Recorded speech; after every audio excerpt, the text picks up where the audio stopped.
Oi pessoal, boa tarde. Tá? Que como os colegas já falaram, tá? Então, eu vim tentar trazer aqui para vocês, tá? Um pouquinho dessa mudança, né, que aconteceu, como o Elias mesmo falou, de 2007 para cá, né? Nós abordamos esse tema anteriormente, tá? No Sincasp, no evento lá na Paraíba, e falamos dos relatórios, tá? De como eles funcionam, como é que esses relatórios, como os RCPGs poderiam ser aplicados, né? E como podia ser você pode fazer para colocar eles para funcionar, tal.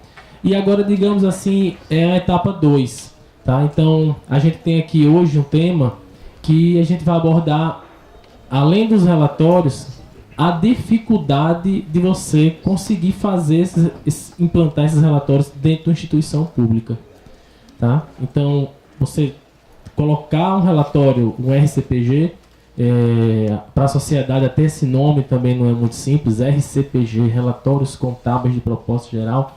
Então, o vulgo, a gente chama de relatório de transparência, tá? Então, é um relatório que vai trazer transparência, certo? Numa linguagem que a gente vai ver aqui, uma linguagem mais fácil, mais acessível, vai fomentar o controle social.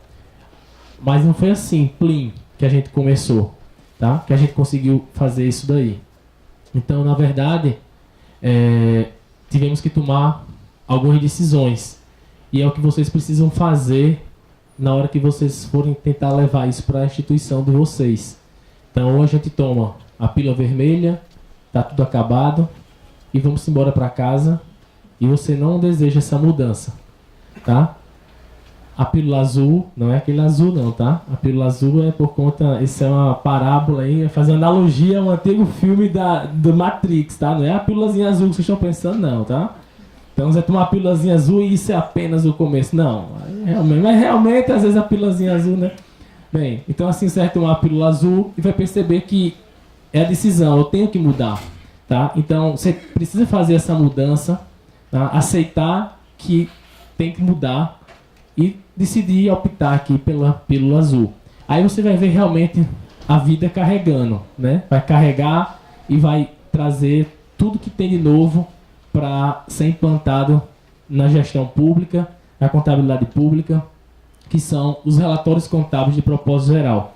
Então aqui a gente vai trazer desafios e dificuldades para a implantação dos relatórios contábeis de propósito geral. Então, uma experiência realmente, assim, um estudo de caso, tá? Todas as informações aqui são informações verdadeiras, fidedignas, estão disponíveis também no site das instituições que a gente trabalhou e vai apresentar aqui para vocês.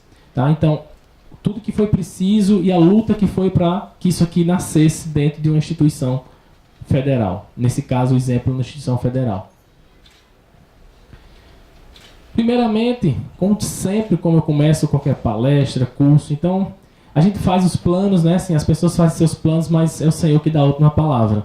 Então, até pego o recado aqui da Nélia mesmo, a inscrição, aqui a gente tinha uma demanda bem maior, o pessoal marca, às vezes não vem, acontece um empecilho. E instituições como a ENAP, como a ESAF e outras instituições também estão criando essa questão de punir, não uma punição, mas sim de reprimir que a pessoa se comprometa em vir, tira a vaga de um outro, né? E amanhã alguém deixou de vir por conta que já estava escrito, o ambiente já estava lotado. Então eu sei que a gente faz os planos que Deus que coloca na gente, né? A gente pensa e ele modifica. Então hoje estava chovendo, mudou o trânsito e tal, mas algumas coisas dá pra gente avisar com antecedência, até por questão da organização dos eventos. Mas aqui, ou seja, a ideia aqui é passar que a gente planeja, hoje mesmo tudo a gente faz um planejamento, pensa que vai dar e quando chega está totalmente diferente. Então, eu cheguei em um horário no aeroporto, vou tirar um cochilinho para mais tarde vir dar a palestra, estou acordado desde ontem. não deu tempo de fazer nada. Mas vamos lá. Eu sou Kleber Marques, tá? Sou contador público do Instituto Federal da Paraíba, instrutor e professor das escolas de governo, da ENAP, ESAF, instrutor da STN, né? Ministro cursos voltados para a área pública e para a capacitação de servidores públicos, como Tesouro Gerencial, Administração Orçamentária Financeira, Contabilidade Gerencial, conformidade contábil e outras disciplinas ligadas diretamente à prática da capacitação do servidor público. Tá? Trabalhamos com alguns cursos que chamamos de alta performance, então criamos algumas metodologias diferentes de ensino, tá? Um ensino mais individualizado, então às vezes trabalhamos com esses cursos onde a gente faz um atendimento muito próximo ao aluno, com turmas pequenas e uma coisa bem personalizada. Ah, você é coach? Não sou coach, não tem, né, não é essa técnica, mas assim, a gente faz até digamos assim, a personalização da atividade, ou seja, o servidor chega com um caso, a gente faz os estudos de caso com 2, 3, 4, com turmas muito pequenas e acabamos criando os chamados cursos de alta performance, onde a gente atende de 2 a 6 alunos numa sala e estudando o caso daquele aluno naquela entidade que ele trabalha. Temos nossa fanpage, como a Nélia falou, a fanpage lá no Facebook, tá? Onde a gente divulga os eventos que a gente participa, sejam eles privados, públicos, pagos ou gratuitos, informações, tá? Então é só seguir a fanpage, @contador_Kleber_Marques. Mais recentemente lançamos o blog, tá? Lançamos o nosso blog. Já a ideia, a proposta é realmente trazer para o blog uma proposta diferente, ou seja, do que a gente tem no mercado. A minha ideia é trazer para o blog a realidade do contador público que milita já na prática. Então trazer os casos da gente para dentro do blog. Então já estamos no segundo artigo. Ao final dessa palestra vai sair o terceiro. Até o final do dia deve estar saindo o assunto dessa palestra, vai para o blog, tá? Também, que é os relatórios. Mas a segunda etapa, ou seja, o trabalho que foi desenvolvido junto ao TCU, a gente vai falar aqui nessa palestra, mas vai para o blog também.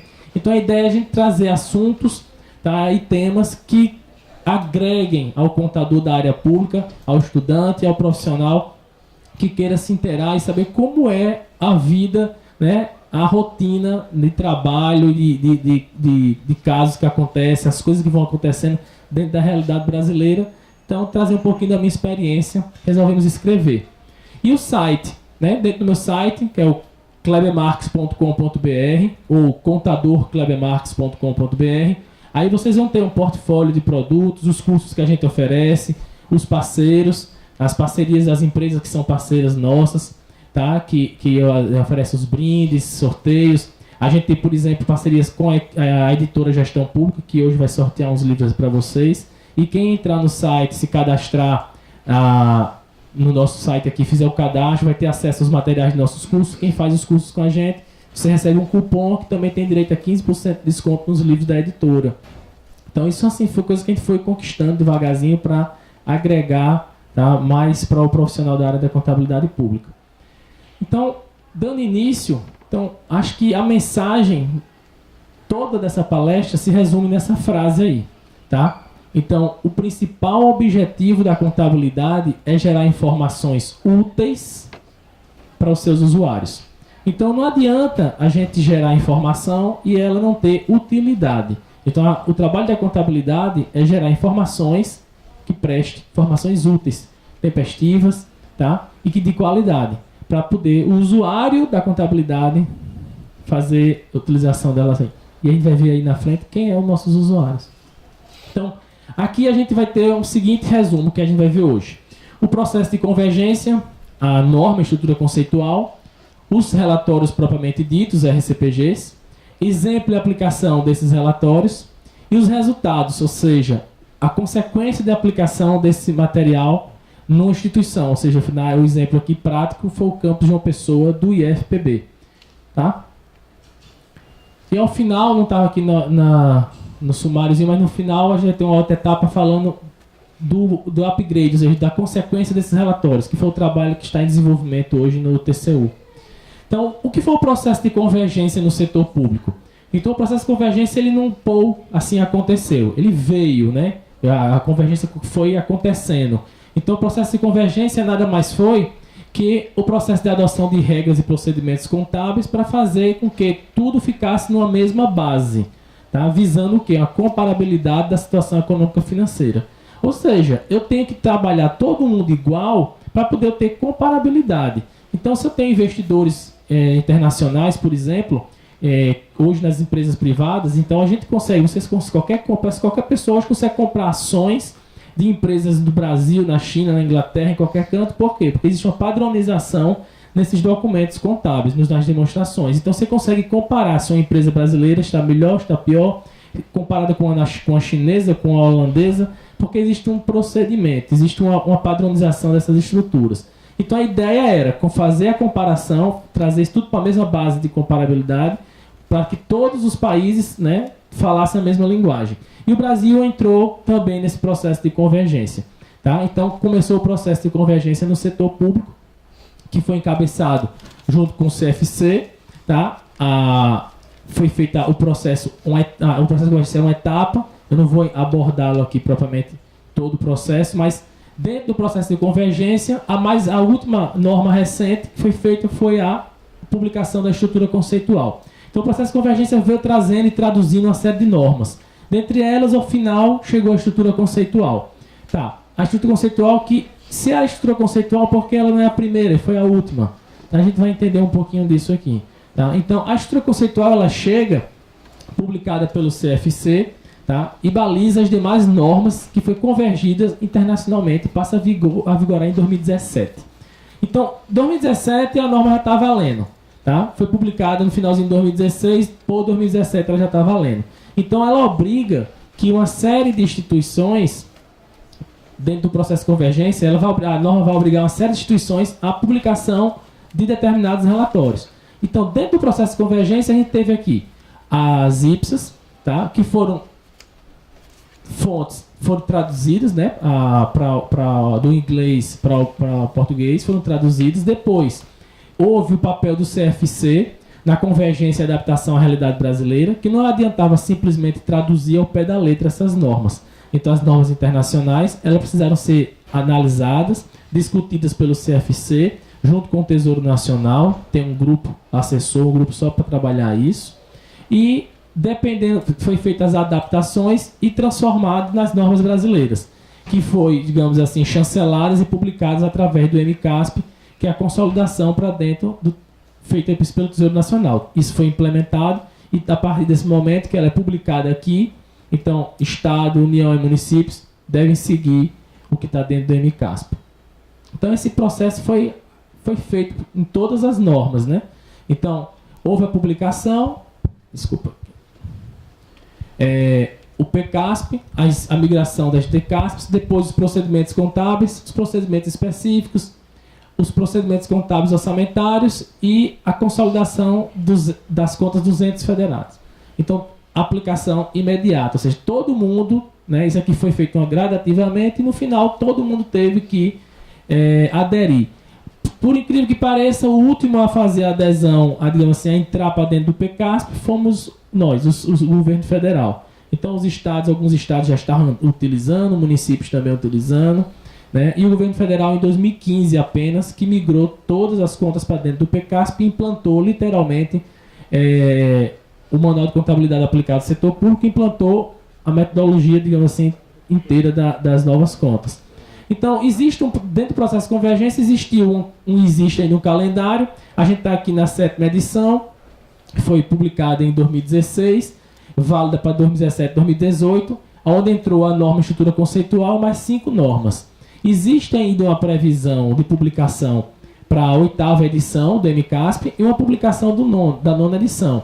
Então, chegando ao final e traduzindo, convergindo, digamos assim, 13, né, as outras 13 normas e fechando isso até 2022. Esse processo de atualização do MCASP, ele é bem dinâmico e assim, bem democrático. Então, não sei se vocês percebem, mas às vezes sai consultas, você pode a STN divulga para você participar, né, e responder algumas consultas públicas, dar suas sugestões de mudança, trazer um pouco a sua realidade, a realidade do que está das entidades, para ele escutar, para daí fazer as revisões do processo, do manual. Então, quem estabelece essas regras? A classe contábil ela é dividida aqui no Conselho, no Federal e o Tesouro. O Conselho Federal a gente tem o grupo assessor e um grupo de convergência. Então, esse pessoal aqui faz os estudos, faz as traduções das normas, faz o estudo do que vai ser trazido para o Brasil. O governo federal, representado aqui pelo Tesouro Nacional, tem um grupo técnico de padronizações e grupo técnico de procedimentos contábeis. Então, depois que isso passa por todas essas, digamos assim, essas casas, esses grupos, a norma está pronta para ser utilizada aqui no país, tá? De forma assim bem resumida. Então, depois de ter passado por todos esses cheques, chegou à estrutura conceitual. A norma foi traduzida, foi implantada e começou a valer em 2017. Tá? Então, o que danado seria a estrutura conceitual? A estrutura conceitual, como ela mesma fala, então, é a base, é a estrutura. Tá? É tudo que está sustentando as normas. É a norma das normas. Tá? É a norma das normas. Então, a estrutura conceitual ela vem como conceito base para a elaboração das demonstrações contábeis e dos RCPGs. Tá? É um conceito base para a elaboração das demais normas. Tá? E como é que ela vem? Né? Ela chega depois e ela é um conceito base. Então, que ela é uma norma de característica genérica e estável. Ela é uma norma genérica e ela tende a ser estável, ou seja, ela vai ser uma norma estática, tá? Que você vai utilizá-la quando você não tiver mais para onde recorrer. Você vai se usar dessa norma como se fosse, não, são normas básicas dali, o que está, os princípios vão sair de dentro dela, estão intrínsecos dentro daquela norma. E essa mesma norma causou muita burburinho, digamos assim, porque na mesma publicação que chegou à estrutura conceitual, chegou também a revogação dos princípios contábeis. Mas o que foi revogado não foi os princípios contábeis, foi revogado o instrumento que publicava os princípios contábeis. Os princípios eles não podem ser revogados, porque os princípios eles estão intrínsecos à ciência. Tá? Então os princípios sempre vão existir. Nós somos uma ciência contábil. Então, dentro da estrutura conceitual, você vai identificar cada princípio desse de uma forma implícita. Ela não está lá solto. Tá? Então, fazendo uma analogia, até para um parênteses aqui, a gente pode, por exemplo, para fazer uma comparação com o direito, a gente tem no direito, dentro da Constituição, alguns direitos explícitos. Tem lá direito de tal, de todo mundo, direito de cidadão. No direito administrativo, a gente tem os direitos, alguns princípios administrativos, né? Pessoalidade, impessoalidade, moralidade, legalidade. E quantos outros princípios são implícitos à norma? Eles não estão declarados, mas você consegue tirá-los de lá.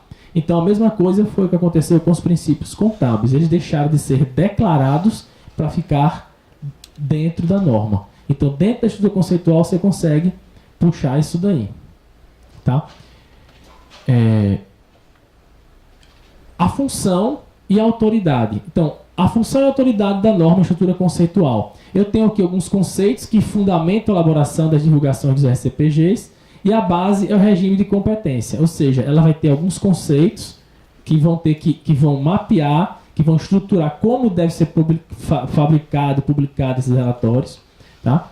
E a autoridade, ela não possui requisitos obrigatórios. Tá? Então, o que quer dizer isso? Que ela não tem assim um corpo formal. Se você olhar, por exemplo, os relatórios que a gente publica, tá? Ele pode ser diferente do relatório que outra instituição publique, e ela pode ser diferente de um outro. A norma ela não amarra como deve ser feito. Ela dá critérios, tá? Que devem ser atendidos. Atendeu aquilo, o relatório chegou ao seu objetivo. Então, ela está dividida rapidamente aqui nos aspectos conceituais, que vai do prefácio até o capítulo 5. Ela tem a parte técnica, que vai do capítulo 6 ao capítulo 8. E as disposições finais e as vigências e revogações. É aqui que entrou a parte da revogação dos princípios contábeis. Então, o alcance dessas normas. Quando, vocês podemos chamar assim, o legislador, não sei, mas quando ela foi pensada, tá, essa norma foi concebida, ela foi muito abrangente, porque ela pega desde o governo federal, estadual, municipal, órgãos, secretarias, tá? E o legislador ou o tradutor, ou seja, quem pensou, o grupo que pensou na elaboração dessa norma, na concepção da norma para aqui no Brasil, ele foi até em outras repartições públicas. Quer dizer, se amanhã, por acaso, hoje a lei permite criar-se uma autarquia ou empresa pública. Então, a autarquia só pode ser criada por lei específica, não sei o que, não sei o que. Então, se inventarem alguma outra lei que crie alguma outra coisa, algum outro ente, que seja algum outro braço, diferente de uma autarquia, digamos assim, que é o mais distante, né, da administração pública, ela ainda assim vai estar submetida ao alcance da estrutura conceitual. Aqui o parênteses é apenas para os conselhos de classe, tá? Que eles não são obrigatórios a utilização do MCASP.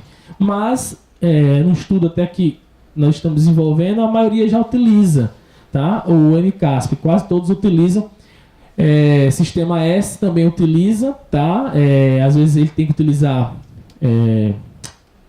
do híbrido, né? As duas coisas, mas se receber o recurso público, ele tem que trabalhar com o MCASP.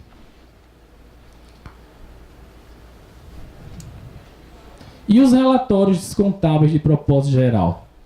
O que danado é isso? Bem, os RCPGs, eles são relatórios múltiplos.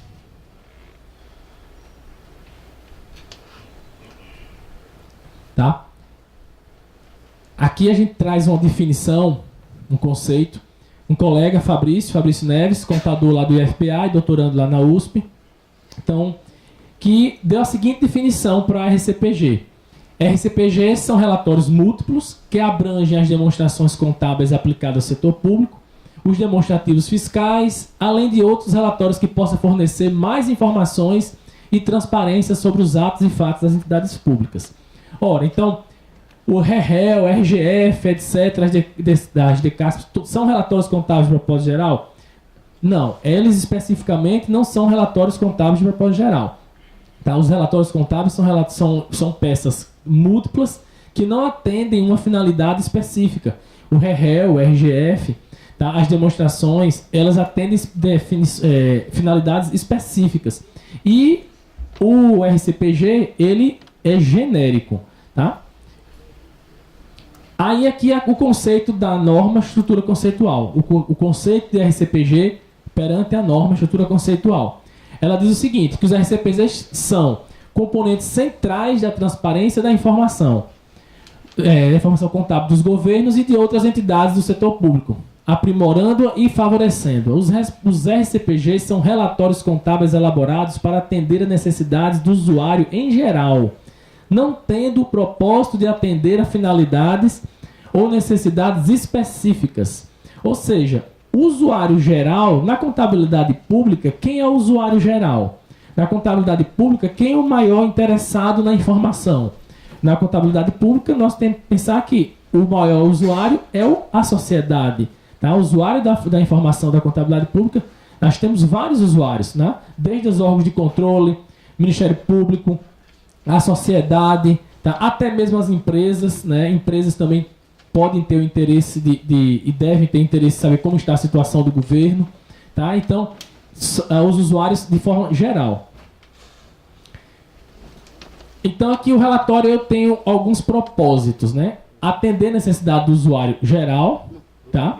E atender a finalidade e necessidades específicas. Então, a gente já viu que a necessidade aqui é usuário geral. É um relatório que vai ser genérico, tá? Para atender a toda uma determinada situação. Ou seja, ele vai ter uma certa característica, a gente vai ver que ele vai ter que atender de forma generalizada.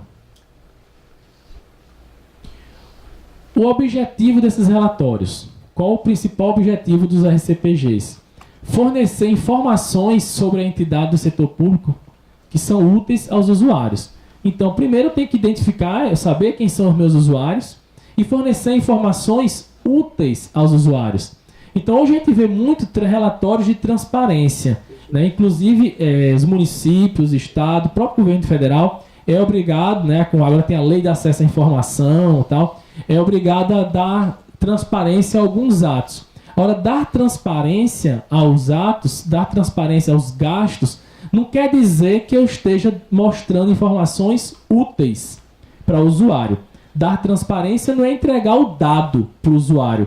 Então, eu conheço portais de transparência que está a execução orçamentária financeira do órgão inteira lá. Só que o usuário precisa entender de ação governamental, natureza de despesa e plano de trabalho, LOA, número de lei, para poder achar uma informação. Resumindo, ele não acha essa informação.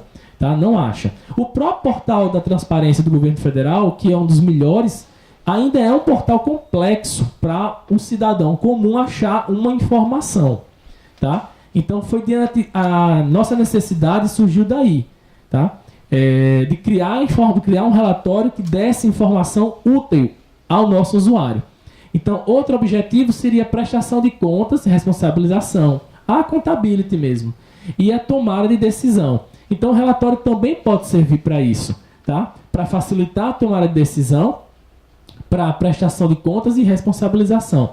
Tomada de decisão, quando a gente vê, quem conhece, é muito raro você ter hoje em dia relatórios técnicos, né? Relatórios gerenciais, e um gestor público fazendo face desse relatório para tomar uma decisão, né? Tomar uma decisão técnica, uma decisão balizada por um relatório, tá? Em vez de ser uma decisão política. Claro que existem decisões que vão continuar sendo política, faz parte da própria gestão, né? Mas em algumas horas as decisões têm que ser puramente técnicas. Então, com base em instrumentos como esse, isso subsidiará uma decisão de um gestor. E os usuários? Então, primeiramente, dentro da nossa sociedade, né, o usuário e seus serviços geral, os provedores de recursos, representantes, o cidadão. Então, os usuários primários dos relatórios seria a sociedade, a comunidade onde aquela instituição está inserida. Então, se eu sou uma universidade, a minha comunidade vai ser a minha comunidade interna, minha comunidade externa, a sociedade como um todo. Então, eu tenho vários nichos de usuários, tá? Os meus fornecedores, tá? Se eu sou um município, eu vou publicar relatórios de um município, eu vou ter os cidadãos do município, tá? Eu vou ter dos municípios vizinhos, do estado, da região, do país, as empresas que fornecem serviço para o município. Então, eu vou ter uma série de interessados, digamos assim, tá? Nas informações que eu estou publicando. As demonstrações financeiras, ou seja, as demonstrações financeiras, os RCPGs, elas possuem um âmbito mais abrangente que as demonstrações. Então, as demonstrações financeiras, as demonstrações contábeis, elas já são delimitadas, já são organizadas, programadas, então está toda feitinha já lá, e elas atendem uma necessidade específica. Então, quando a gente publica, mas minha unidade, meu órgão, meu município, a secretaria, publica já mensalmente, está lá no site, os balanços orçamentários, balanço financeiro, as demonstrações das variações, todas as demonstrações contábeis estão publicadas. Então, está atendendo a transparência? Não. Tá? Todo mundo sabe ler aquilo ali? As pessoas aquilo está passando informação? Então, você não está dando informação ali. A linguagem que está lá é muito técnica. Então, é um âmbito bem mais abrangente o RCPG. As DCASPs, elas estão no centro dos RCPGs. Eu vou precisar analisar as demonstrações, ir lá nas demonstrações, conhecer as demonstrações, transformar numa linguagem mais simples e colocar nos DCASP, ou colocar no RCPG, para poder ele atender a finalidade, que é o fim da sociedade, atender a sociedade, o fim do meu usuário. A situação patrimonial, desempenho, fluxo de caixa. Então, são informações que podem estar contidas nos relatórios ou não. Vai depender do contexto que você vai trazer. Mas são informações que vão subsidiar o seu relatório. Tá? Ela não vai simplesmente para o relatório. Eu não vou trazer o meu inventário, trazer meu fluxo de caixa, trazer essas informações e jogar no relatório. Não. Eu vou tratar esses dados e posso utilizar esses dados para colocar no relatório. Tá? São matéria-prima para o relatório. Então, ele tem algumas características qualitativas que devem ser observadas pela própria norma. Tá? Então, a norma estrutura conceitual, ela elenca isso daqui. Tá? Isso aqui veio da norma estrutura conceitual. E ela diz o seguinte, que os relatórios contábeis para propósito geral, ele tem que atender essas características aqui. Ele precisa ter relevância, ele precisa ter representação fidedigna, ele precisa ter compreensibilidade, tempestividade, comparabilidade e verificabilidade. Se o relatório não atender isso daqui, ele não pode ser chamado de um relatório contábil de propósito geral. Tá? Então a gente vai abrir uma por uma agora. E tem algumas restrições ainda, tá? Então, fora isso, eu tenho que atender essas, mas ter atenção com isso daqui. Ou seja, eu tenho que pensar na materialidade, no custo-benefício da informação, tá? E o equilíbrio das características. Essas características têm que estar equilibradas dentro do relatório e isso tem que ter um custo-benefício para se obter. A gente vai ver isso bem direitinho, passo a passo. Então, a relevância. O que seria isso? Então, a informação deve ser considerada relevante quando for capaz de influenciar significativamente o cumprimento dos objetivos da elaboração e da divulgação da informação contábil. Aquela informação que você vai colocar no relatório, ela tem que ser significante. Ou seja, se eu retirar ou se eu colocar a informação dentro do relatório, ela vai ser percebida. Tá? Ela vai fazer falta ou ela vai incrementar. Não pode ser o vamos encher linguiça, né, o relatório. Então, ele tem que influenciar significativamente na composição do relatório. Então, aquela história, eu tenho demonstrativos contábeis, tem informação, às vezes, no demonstrativos que não é relevante. Tá? Não é relevante. Então, eu vou utilizar os demonstrativos para filtrar as informações necessárias, elaborar, fazer uma leitura, elaborar um texto, uma nota explicativa, digamos assim. Eu vou transformar isso numa linguagem simples que vai para o meu relatório apenas o que for relevante a ser apresentado para a sociedade. Representação fidedigna. É o cara crachá. Tá? Cara crachá. Eu não posso estar olhando uma coisa e querendo que eu apresentar uma outra. Tá certo? Então, muitas vezes a gente tem uma informação, a gente tem aquela informação e vai passar a meia boca dessa informação. Não. Tem que repassar a foto. Então, a informação deve ser confiável, livre de erros ou de vieses. E que refletir adequadamente aquilo que se propõe a apresentar. Então já aconteceu dizer, poxa, mas isso está tão feio, essa situação é ruim, a gente vai apresentar. Tá, meu amigo, vamos fazer até uma brincadeira assim, o contador, ele é o fotógrafo. Então, se você tá feio na foto, não dá, olha, não dá, sinto muito, não dá para dizer, bata a foto, mas tira a barriga, bota mais cabelo, não sei o que, não dá. Você vai sair barrigudinho e careca. Então não tem jeito. Então, se você tá barrigudo e careca, vai sair barrigudo e careca. Então, eu bato aqui, me bata a foto aqui, até quem for bater foto minha, bate desse ângulo aqui, porque tem mais cabelo mesmo, tá? Que assim já sai menos. Então, assim, eu que fico desse lado o tempo todo, né? Então, não dá. Então, tem que apresentar fidedignamente. Então, não dá pra gente, digamos assim, só negar informação. Porque aí seu relatório ele vai deixar de ser confiável, vai perder a credibilidade e tudo o que está sendo construído ali vai para o lixo. Ou seja, vai perder toda a finalidade dele. Compreensibilidade. O relatório ele tem que ser compreensível. As pessoas têm que olhar o relatório, ler e entender. Ele tem que falar com as pessoas. Então eu tenho aqui um mapinha de como é que faz as leis orçamentais. O PPA, o LDO, tá, dá para entender esse rabisco até que está organizado. Né? Dá até para entender. Tá, mas um leigo demoraria um pouco. Então, ele tem que ser entendido prontamente pelo usuário. E quem é meu usuário? Se eu estou propondo que esse relatório vai para a sociedade civil, vai para o público leigo, então ele tem que ter uma carinha bem simples.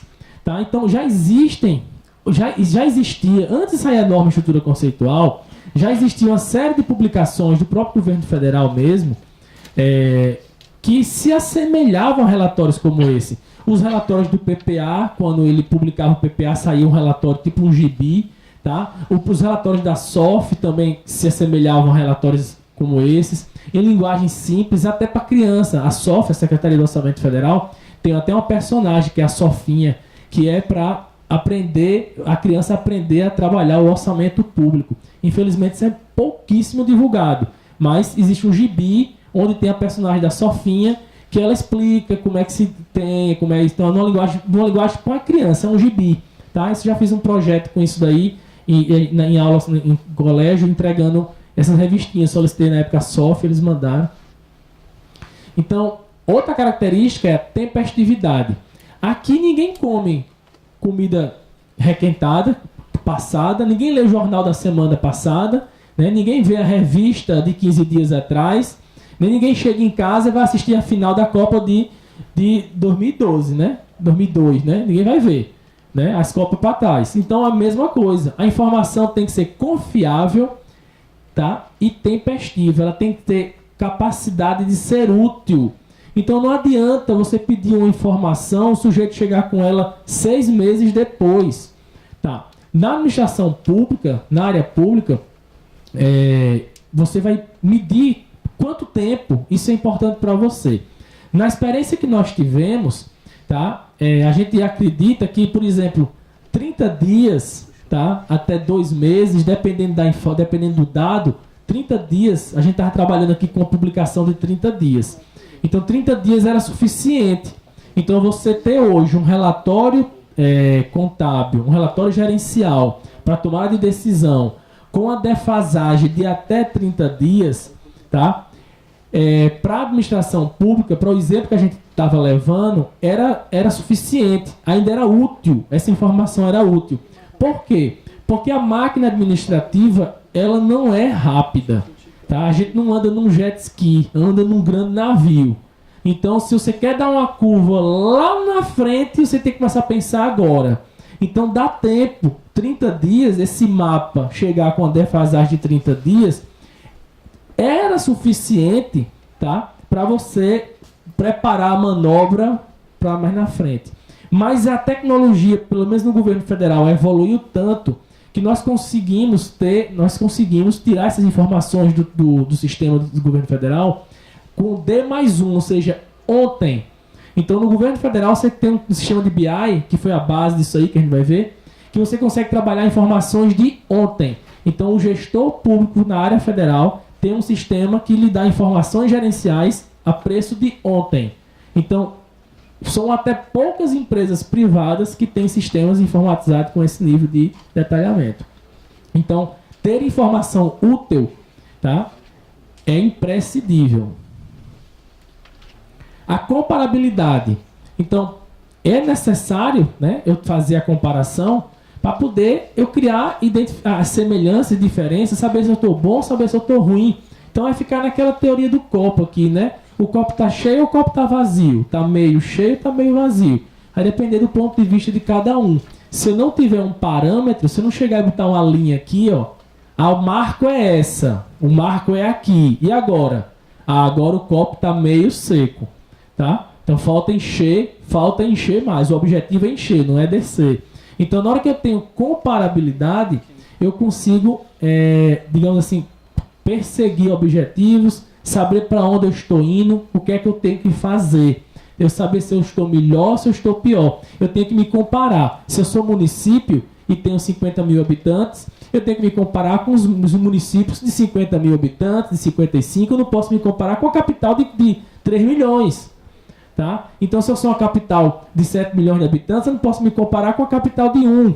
Então, eu tenho que ter comparabilidade. Então, meus relatórios, os meus indicadores, o meu planejamento, eu tenho que saber como é que anda, como é que está o mundo, para ver se eu estou bom ou se eu estou ruim. Tá? Eu tenho que ter parâmetros, certo? Verificabilidade. Queria que vocês vissem esse videozinho aí. E aí?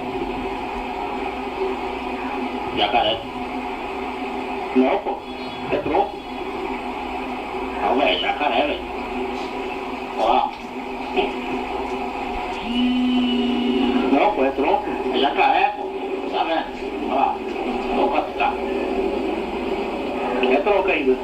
Jacaré, velho. Tá vendo? Vamos mexer com ele. Ó lá. Tá vendo? Aí, ó. Olhou. Ih, mano.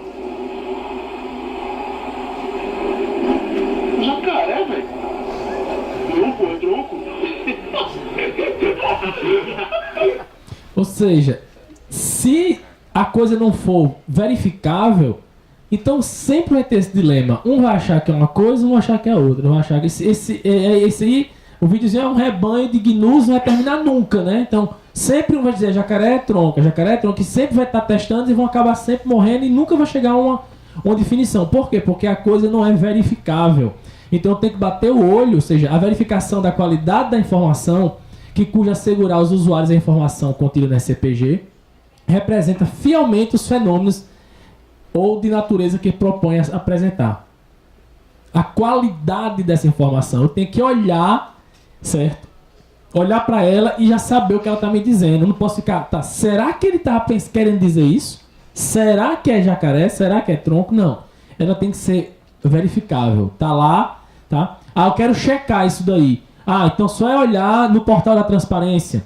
É só você olhar no balancete. É só você olhar, então, a fonte, né? Você tem como confrontar aquela informação. Então a informação tá lá, tá clara, tá tempestiva, de qualidade e verificável. Então você pode checar isso daí. Restrições acerca da informação contábil. Então, para montar o relatório, ele vai ter que atender todas essas características que a gente viu aqui agora, só que ainda vai ter algumas restrições. Ou seja, tem coisas que nem sempre vale a pena, certo? Por exemplo, restrições acerca das informações contábeis. A materialidade. Então, a omissão ou distorção pode influenciar o cumprimento do dever de prestação de contas. Tá? Então, tem coisas que não vale a pena você entrar na seara. Tá? Então, tem coisas, como está aqui no desenho, uma agulha no palheiro lá. Então, tem certos itens que não vai valer a pena, tá? Ela ir para o relatório ou você colocá-lo, porque ela não vai influenciar. A sua omissão aqui ou distorção, tá? Ela pode influenciar no cumprimento da prestação de contas. Então, se ela não... Ela é mínima, tá? Ela é mínima, então a materialidade dessa informação, ou seja, vai encontra a característica da relevância. Tá? Então, se ela não tem relevância, tá? Não adianta você ir discutir por aquele alfinetezinho, por aquele ponto irrisório lá que isso só vai criar polêmica e isso não vai influenciar em nada na decisão.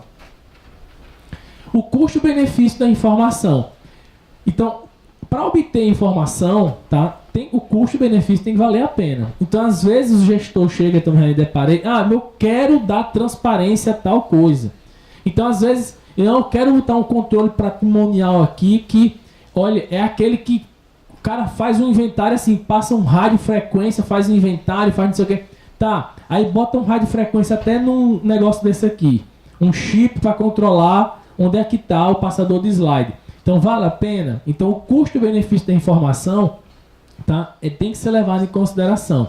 Então, se para você obter aquela informação vai ser muito oneroso, vai se dar muito trabalho, será que realmente essa informação ela é necessária? Será que realmente ter essa informação, o benefício que ela vai trazer para a sociedade, para o seu relatório, para a sua instituição, é mais importante do que o custo que se vai ter com a obtenção dessa informação? Você tem que levar isso em conta, tá certo? O equilíbrio entre as características, ou seja, o equilíbrio das características qualitativas é necessário para alcançar os objetivos da informação.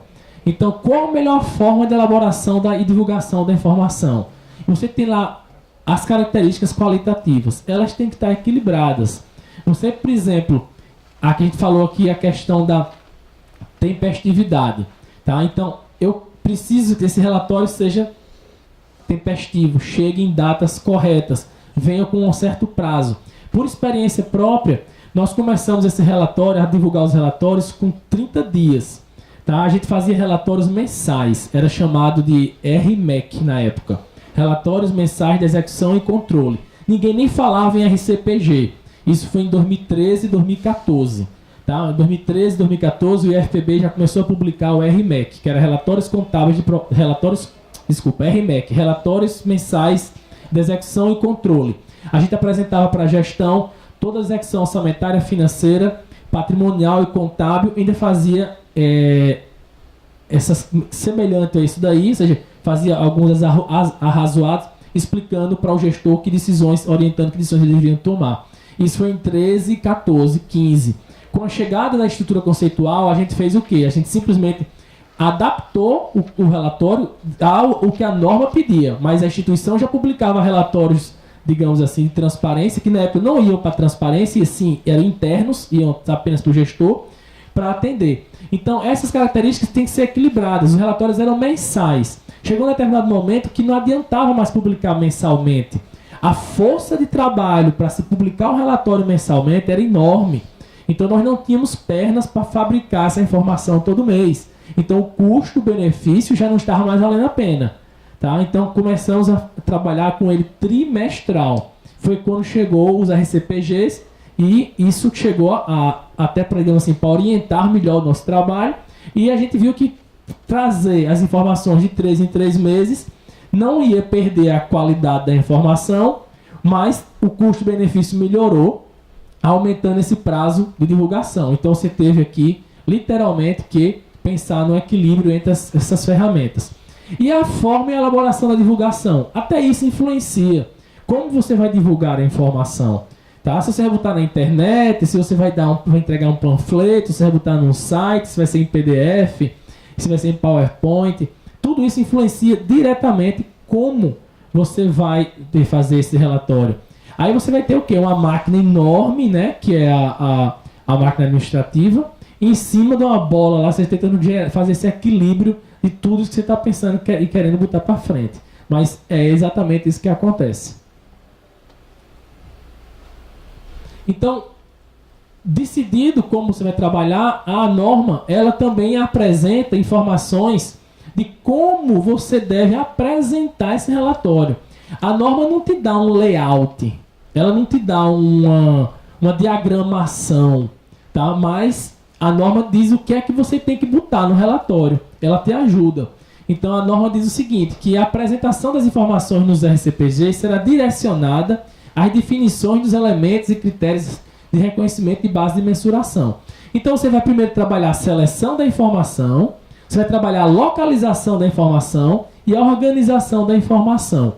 Então, eu recomendo até, se você tiver numa unidade, num órgão, numa instituição que tem alguém da área de jornalismo, né, de assessor da comunicação social, que depois que você mapear o que é que você quer trazer, era interessante que esse profissional estudasse o relatório para ele saber como você vai colocar no relatório a informação que vai facilitar e prender a atenção do leitor, porque isso vai influenciar diretamente no que o leitor quer obter, no que você quer obter do leitor.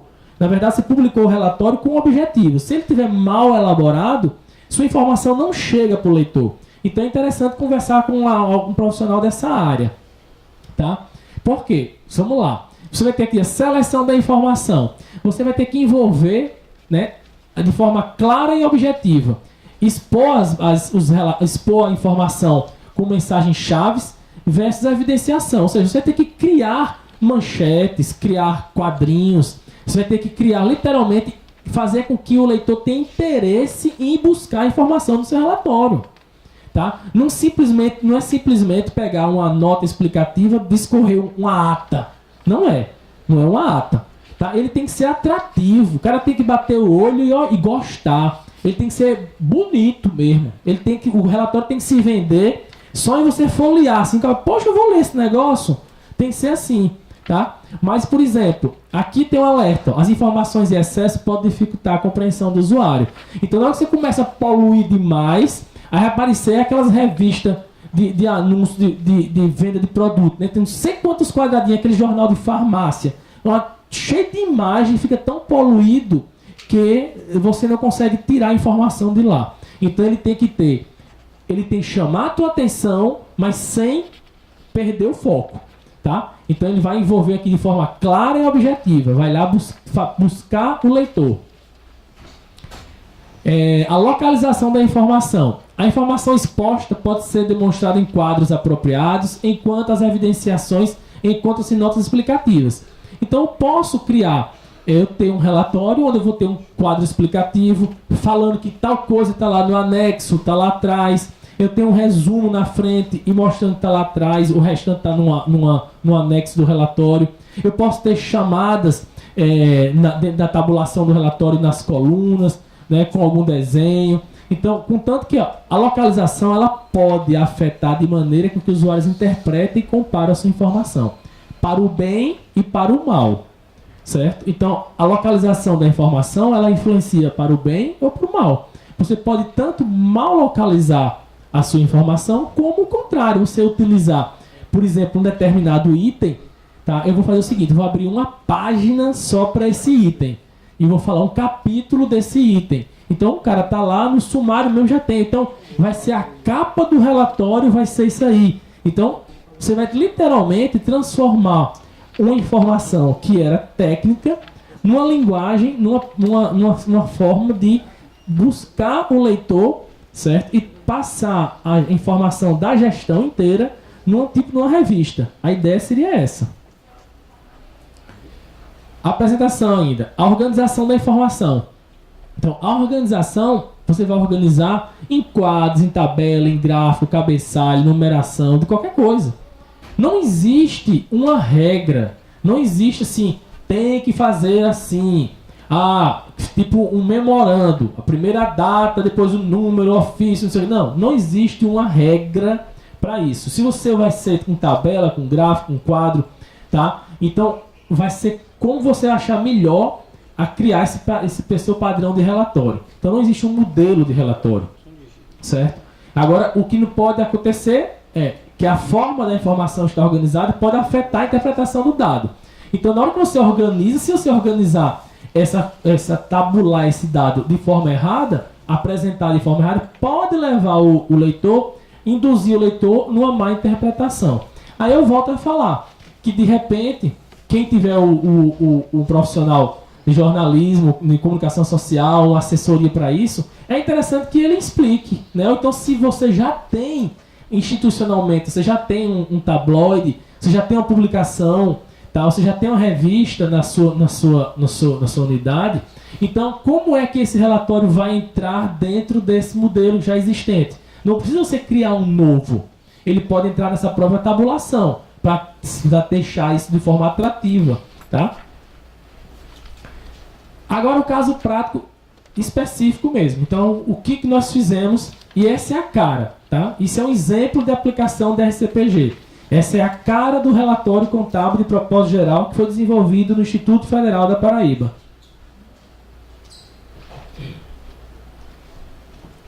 Certo? Desculpa. Então, a carinha dele aqui, tá? O relatório contábil de propósito geral, no segundo trimestre, certo? A ideia foi passar um relatório, passar uma imagem que desse interesse ao leitor, tá? E isso nasceu como? Eu tinha até adiantado aqui, isso nasceu, na verdade, em meados de 2011, praticamente, a gestão começou a sentir necessidade de ter informações gerenciais, tá? Para tomar de decisão. Então, em 2011, 2012, começamos a trabalhar dentro da instituição com a padronização do orçamento, né, com a padronização de alguns processos e procedimentos dentro da instituição, para poder trabalhar a base da informação, para poder amanhã você colher o dado correto. Então, na verdade, o que aconteceu? Primeiro a gente trabalhou o dado, capacitamos as pessoas para que elas trabalhassem essas informações, inserissem as informações no sistema de forma correta, com qualidade, para poder futuramente recolher um relatório, tá? Então, isso foi um processo que durou 3 anos. Então, em 2011, 2012, 2013, esse pessoal tudo trabalhando e alinhando essas informações sempre com o auxílio da contabilidade. Então, aí nasceu essa necessidade, né? A necessidade de obter informações da execução orçamentária, financeira, patrimonial com qualidade, de forma tempestiva para tomar decisão. Então, era isso que o gestor tinha necessidade. Poxa, nossos diretores lá, alguns vinham de áreas privadas também, disse, poxa, eu quero um papel, eu quero um relatório, eu não sei tocar a coisa sem ter um relatório. Então foi que a gente começou a criar isso daí. E pelo lado de cá, digamos, o lado contábil, a meta, né, seria aproximar as demonstrações contábeis à realidade orçamentária financeira da entidade. Hoje as instituições públicas têm uma coisa totalmente diferente. Você tem a fotografia que está lá nos demonstrativos, e a realidade patrimonial dela é outra. Tá? Então nós temos balanços patrimoniais com edifícios inteiros valendo 1 centavo, nós temos carros que valem 100 mil e não existe mais. Então assim, nós temos realidades totalmente divergentes. Nós temos, dentro das instituições públicas brasileiras, a realidade das demonstrações contábeis está passando muito longe da realidade física, financeira da entidade. Então a missão aqui da contabilidade é fazer com que isso se aproxime da fidedignidade das informações contábeis. Então, e atender os usuários das informações legais e sociais, os órgãos de controle e a sociedade. Então, esses eram os objetivos. Esses eram os objetivos que tinham, assim, a necessidade que a instituição tinha. Então, o maior desafio, né? O maior desafio, na verdade, foi obter as informações qualitativas. Porque o dado tem lá no sistema. Hoje o governo federal utiliza o sistema que é o CIAF, que é o Sistema de Administração Orçamentária e Financeira, para executar tudo no governo federal, passa por dentro do CIAF. Mas uma coisa é passar por dentro do CIAF, a outra é o colega que usa o CIAF colocar a informação corretamente. Então a gente se deparou com, por exemplo, empenho da despesa. Pronto, era a descrição que o colega colocou no ato de empenhar. Pagamento, na hora de fazer um OB. Certo? Detalhamento do orçamento, no ato de detalhar o orçamento. Se o ato já é o detalhamento do orçamento, para que você vai dizer que está detalhando o orçamento? Você tem que dizer por quê, para quê, por que foi, quando foi, qual o processo. Tá? Se é um empenho, está empenhando para quem é o credor, o que é que está fazendo, qual o processo. Então, escrever. O pessoal fala que contador não gosta de escrever, né?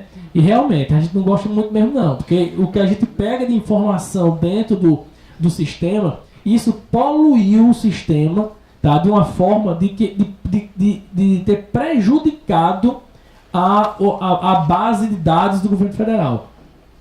Então, aqui começou uma mudança de cultura, certo? Então, primeiro, nas mais diversas áreas da instituição, obter essas informações. Então, isso aqui eu falei para vocês que a gente começou em 2011. 11, 12, 13, batendo na cabeça do povo, meu irmão, empenhar, troca, isso aqui, criando roteiros, criando textos corretos para pessoas empenhar informações.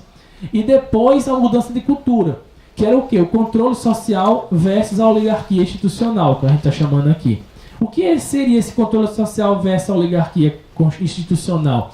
Ora, aqui é aquela teoria ainda que é meu laboratório, é minha sala, aqui é meu instituto, é minha universidade, é minha secretaria, é meu estado, né? Então ainda tem muito isso. E o controle social, como é que ele vai entrar no seu estado? Tá? Então não é seu estado, é nossa universidade, é nosso Instituto Federal. Então quebrar isso aqui foi muito difícil mesmo, tá certo? Então a gente entrar com a mudança de cultura. A mudança de cultura, ela não vem de baixo para cima. Vamos todo mundo pra rua, não sei o quê. Vai dar em nada. Ninguém faz de baixo para cima, só se pegar em arma, né? O negócio tem que ser de cima para baixo. A mudança de cultura tem que ser de cima para baixo. Então, a mudança de cultura numa instituição, ela tem que vir de cima para baixo. Então, a alta gestão tem que comprar a ideia. Se a alta gestão não comprar a ideia, ou a massa se rebela e tira a gestão, pronto. Ou então não vai mudar nunca. Então, a gente teve que catequizar o gestor, para o gestor entender, passar a entender que essas informações são imprescindíveis. Se ele é gestor, você é gestor, você quer continuar sendo gestor, você quer se perpetuar sendo gestor, então você tem que trabalhar corretamente. Você tem que se munir de informações, você tem que se profissionalizar, como gestor. Então houve essa mudança de cultura para o processo começar a descer. Mas não desceu fácil não, tá? Aí sim começamos a obter alguns resultados. Por exemplo, padronização de dados da execução orçamentária para poder passar a gerar informações confiáveis. Então, essa é a primeira etapa. Começou a brotar o resultado. Então, em 2011, 12, 13, nós plantamos o quê? Plantamos padronização de dados para a execução orçamentária gerar informação confiável. Porque toda vez que a gente ia no sistema, buscava informação, e olha que a gente tem um sistema bom. E quem não tem um sistema? Então, aí que tem que trabalhar melhor ainda. Tá? Quem tem o sistema... Ah, Cleber, mas só dá para fazer isso se tiver um sistema de BI. Olha, ter um sistema de BI é imprescindível. Agora, ter um sistema de BI, de Business Intelligence, que só gera porcaria, porque só colocam porcaria lá dentro, não adianta a mesma coisa de não ter o sistema. Tá? Então, a gente tinha um sistema, mas tinha usuários com o hábito de poluir o sistema. Tá? Então, a gente precisou catequizar o usuário para ele inserir informação inserir uma informação correta. Só que isso é um processo lento. Você vai inserir informação esse ano todinho, para o ano que vem começar a colher. Agora, quando você começa a ver a colheita, aí você nunca mais para de plantar. Então, é isso que o Instituto está fazendo. Tá? Então, a gente começou em 2011 e hoje a gente está em 2018 e tirando resultados assim, impressionantes dentro do sistema.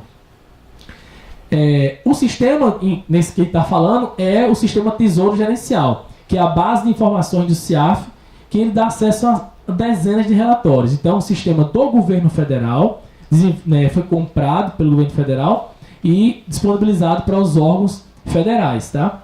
Então, aí depois veio o fomento ao controle social. Ou seja, pegar essas informações e levar para a sociedade.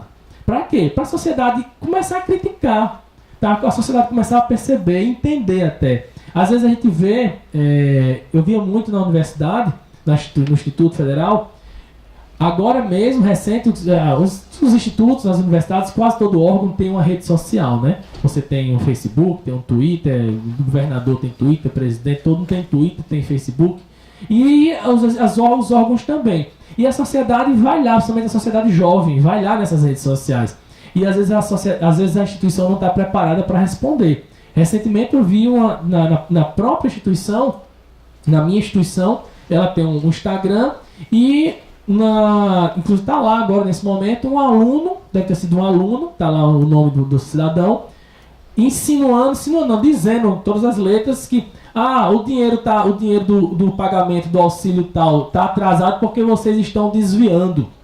Ora, isso é uma afirmação muito séria, tá? É muito séria, tá? Então isso era para a instituição tomar as providências em relação a isso lá. Mas por que o cidadão, o jovem, o aluno foi lá falar isso lá? Porque ele não entende, ele não sabe como é que chega o recurso, não sabe como é que se empenha, como é que liquida, como é que daqui que chega o dinheiro, como é a operação. Tá? Então, na hora que ele começar a entender, ele vai parar de criticar sem saber e cobrar quem é de quem ele tem que cobrar mesmo. Porque ele está cobrando a pessoa errada. Está criticando de uma forma errada, feia, mas também está criticando a pessoa errada. Não é lá que tem que cobrar. Tá? Então, a ideia era essa, capacitar, né, e transformar esses relatórios numa ferramenta. A gente começou a publicar o relatório no site da instituição, e isso aqui são os picos. Até o momento, essa foto, eu tirei esse print, eu monitoro os downloads, tá? Os relatórios vocês vão ver aqui ao final da palestra, onde é que eles estão publicados.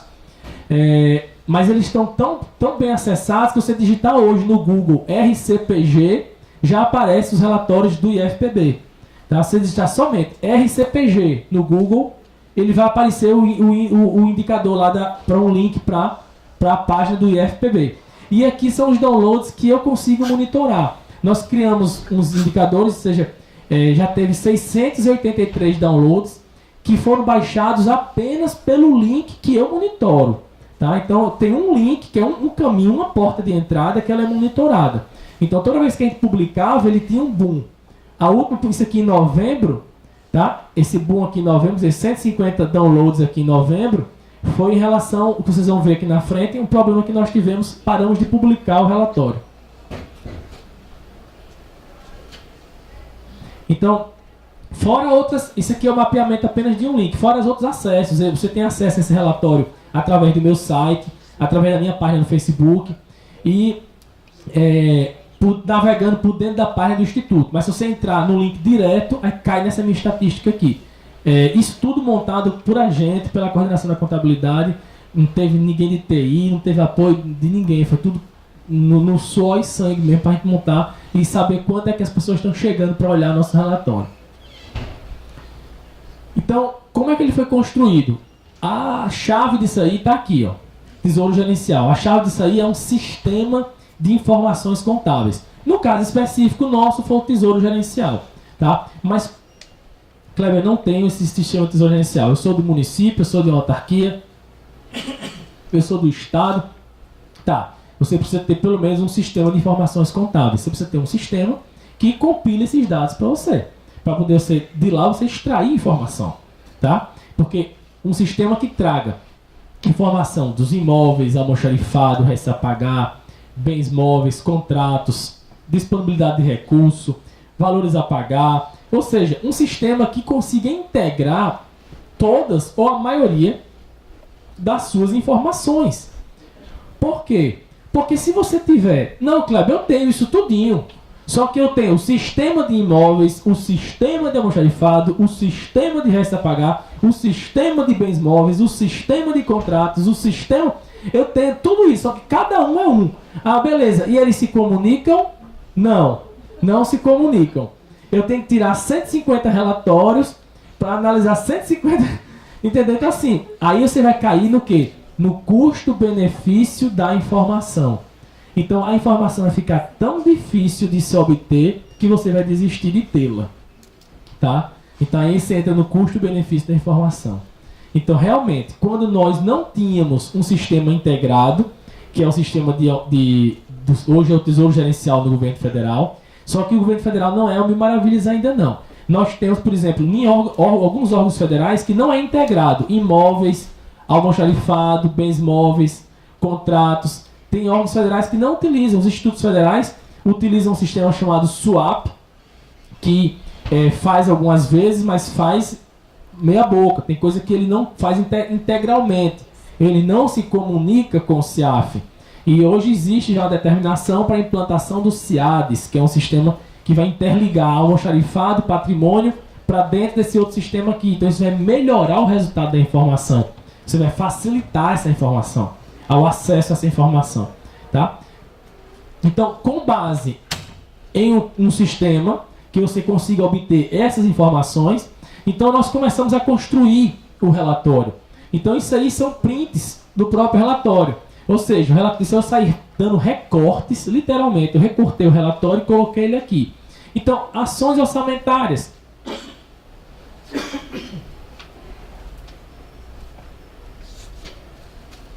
Ações orçamentárias. Era interessante, tendo aqueles conceitos que nós vimos aqui da estrutura conceitual, era interessante para o nosso usuário, para o usuário das informações do Instituto Federal da Paraíba, tá, de um órgão federal, tá, que envolve desde aluno do 2º grau até um professor com pós-doutorado. Então nós temos todos os níveis de instrução dentro da nossa comunidade, de ensino médio a um pós-doutor, certo? Eu tenho de um servente a vigilante, a um professor, a um matemático, a um contador, a um engenheiro, a um advogado. Tem todos os tipos de profissão. Eu tenho de terceirizados a concursados, tá? Eu tenho de efetivos e tenho temporários. Ou seja, dentro da estrutura, eu tenho uma seada de pessoas de universos diferentes. Então, essas pessoas precisam todos compreender o meio que elas estão vivendo. Então, o que a gente precisa trazer para elas? O que são ações orçamentárias? Porque lá a instituição ela é composta de ações orçamentárias, é assim que chega o nosso recurso. Elas tiveram que entender o que são ações orçamentárias, para que elas servem, tá? E qual a finalidade. Então, o relatório explica. Aí ele explica cada ação específica daquela instituição. Então, na nossa instituição, só tem 5 ações. Então, às vezes, o aluno chega... tá faltando dinheiro para o auxílio estudantil e a instituição comprou um carro. Ele precisa entender que a ação para fazer a máquina funcionar é uma. A ação para pagar o auxílio para ele vir para a escola é outra. Então, não quer dizer que se eu comprei um carro, eu tirei do recurso do estudante. Então, isso o estudante tem que entender. Porque o estudante fazia manifestação, o estudante fazia quebra-quebra, pichava a escola. Toda vez que a escola comprava um equipamento novo e não aumentava o valor da bolsa. Pronto. Não, vocês compraram um caminhonete e não aumentaram o valor da bolsa. Uma caminhonete dava para pagar não sei quantas mil bolsas. O que é que tem a ver uma coisa com a outra? Tem nada a ver. Então a gente precisa mostrar isso para a sociedade, que as ações são umas e cada uma tem sua finalidade específica. Isso a sociedade começou a questionar também. Ação 2994, aí ela diz o que é a ação do estudante, tá? Porque os estudantes se manifestavam dizendo: a gente quer receber o dinheiro, o passe escolar em dinheiro.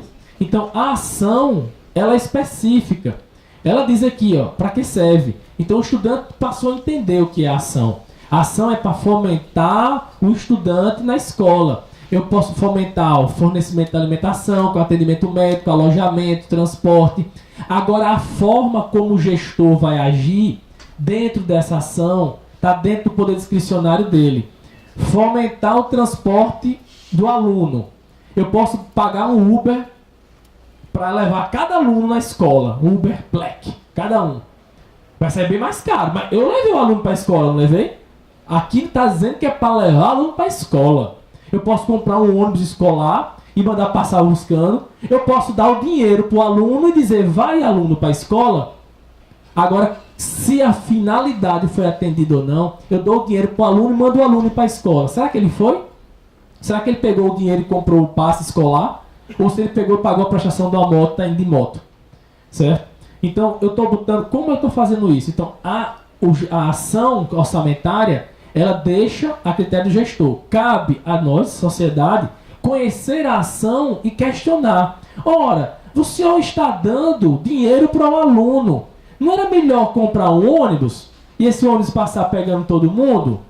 Ou não era melhor dar o passe escolar para o aluno? Porque meu filho recebe a bolsa, meu filho comprou foi uma moto. Semana passada ele caiu, quebrou a perna, nem vai para a escola, nem vai para a moto. Não. Então assim, aí que está a finalidade. Hoje os órgãos de controle estão preocupados com isso, com o atendimento da finalidade da ação. E isso a sociedade começou a perguntar, porque começamos a levar esses questionamentos para dentro do relatório. Capacitação de recursos humanos.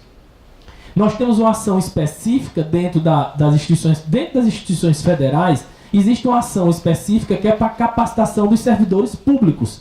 Tá? Nesse caso aqui, a instituição recebe uma verba para uma dotação específica para capacitar seus pares, os servidores.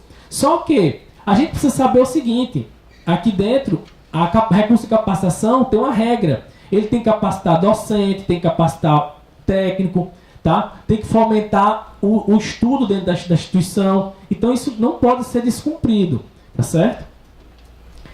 Concessão de bolsa de estudos. Existem ações específicas para isso. Eu não posso pegar a bolsa de estudos, pegar o recurso que veio dessa ação e destinar para a capacitação do servidor. Eu não posso pegar o recurso da capacitação do servidor e destinar para o estudante. Estão amarradas dentro do processo orçamentário, desde a LOA. Desde a LOA já está amarrada como as ações vão ser gastas. E isso a sociedade não conhecia. A sociedade e nosso usuário da informação. No caso específico aqui, o usuário da informação era a comunidade interna da instituição e até a comunidade externa, que agora a gente já viu que temos download, temos acesso, as pessoas estão buscando essa informação. É tanto que o trabalho foi difundido, a gente vai ver aqui na frente, chegou até ao nível do TCU e identificar esse trabalho. Mas essa a sociedade, a finalidade inicial era que a comunidade interna e a externa, digamos assim, pais de alunos, servidores, os familiares, uma comunidade mínima. Quando nós pensamos nesse relatório, foi atender uma demanda interna. E ela superou as expectativas, mas a ideia era que todos conhecessem como essa máquina funcionava. Apoio à formação profissional. Então, é outra ação que a instituição tinha. Então, essas ações, elas não podem se misturar. E existe uma regra muito clara na própria LRF, né? na Constituição Federal, né? Na 4320, a questão do aumento da despesa. Então, cada ação dessa daqui, ela tem um limite para ser gasta e uma finalidade para ela atender. Então ela não pode ultrapassar esses limites, nem pode ser expandida, nem pode ser alocada para uma outra área, salvo se tiver uma autorização legislativa. Como nós estamos falando aqui de um órgão, de uma autarquia dependente, ela não vai conseguir fazer essa alteração. Ela tem que levar uma proposta ao Ministério. Isso nunca acontece. Então ele tem que ficar nesse recurso carimbadozinho até o final do ano. Tá? Aqui para a gente entender, por exemplo, a instituição, dentro do relatório, ele traz também uma informação de uma forma bem sucinta, sem misturar muito. Vocês estão vendo que agora ele traz a codificação. Né? Então, lá atrás, nas páginas iniciais, o relatório veio explicando ao cidadão o que é a ação orçamentária, para que ela serve e qual é a finalidade de cada uma. Aí agora o relatório traz um quadro. E ele diz o seguinte, que para esse ano de 2017, o ano passado, 2017, a instituição tinha 17 milhões para gastar. Para gastar como? Dividido dessa forma. Então não adianta querer misturar isso aqui. Então primeiro ele explica para o cidadão que cada ação qual é essa, está lá atrás, e o valor que ele tem, 12 milhões para o funcionamento. Esses 12 milhões vai pagar os contratos, pagar a energia, água, certo? Pagar os telefones, pagar a gasolina dos carros. É o funcionamento da máquina. 600 mil reais era para capacitação de servidores. Então a instituição tinha 600 mil reais para gastar com a capacitação do seu corpo, tá? Do seu corpo de pessoal, tá? Capacitar como? De diversas formas, tá? Contanto que seja dentro da legislação. E tinha aproximadamente 5 milhões para fomentar o auxílio estudantil, ou seja, fomentar a permanência do aluno na escola. Como é que eu vou gastar esses 5 milhões aqui? Aí é o problema do gestor, certo? Aí que mora o problema. Porque a gente vê aqui que praticamente 1/3 do orçamento da instituição é de auxílio estudantil. E esses 5 milhões, muitas vezes na pressão, são 3 mil alunos gritando, então o gestor opta em distribuir recurso financeiro e não em ações que vão agregar alguma outra coisa. E isso a gente levanta essas possibilidades aqui dentro. E para poder fazer a sociedade pensar. Então o relatório ele vem para provocar, para a sociedade levantar o questionamento. Então, por exemplo, aonde foram aplicados os recursos?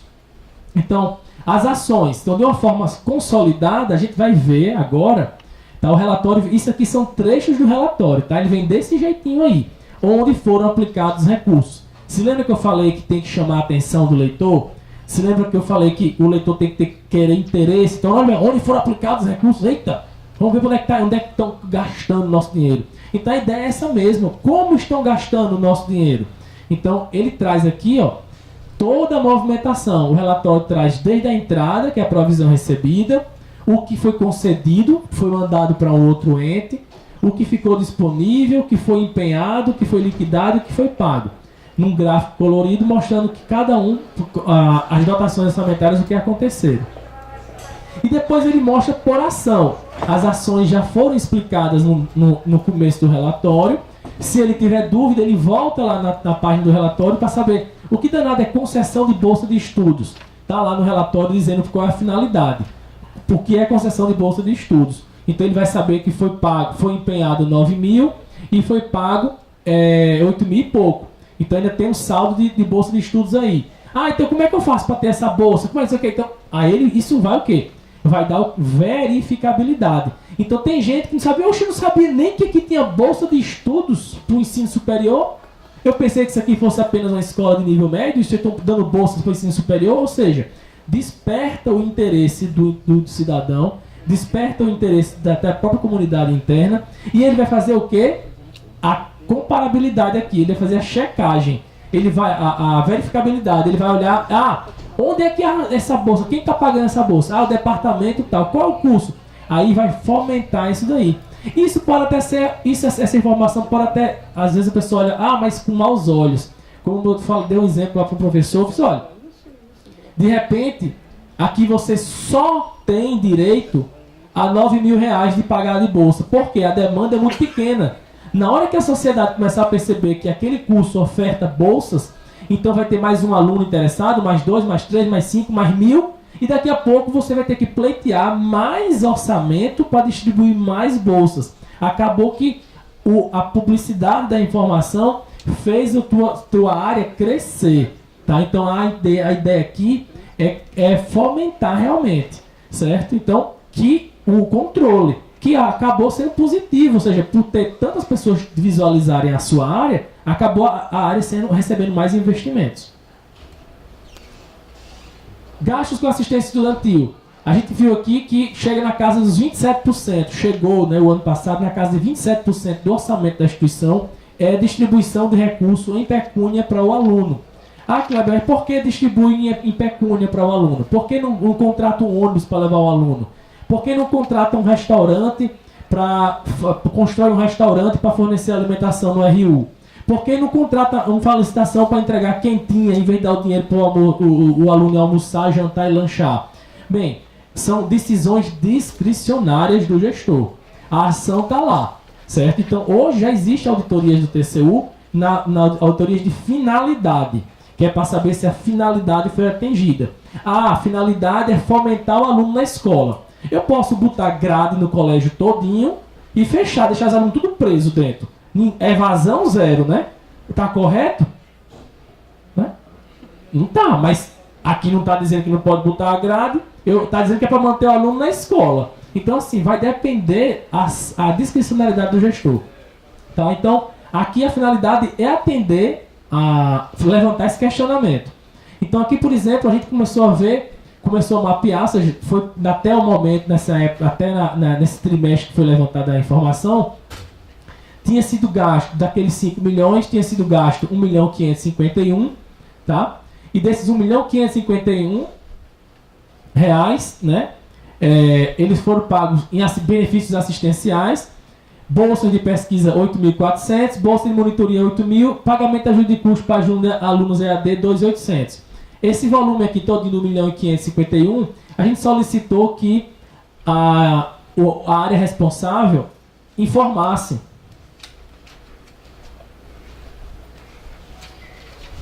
Solicitamos que a área responsável informasse, porque fica muito feio para a sociedade, para a instituição, a sociedade olhar e dizer, poxa, gastaram 1.551.000 reais em auxílio ao estudante. Quantos alunos vocês ajudaram?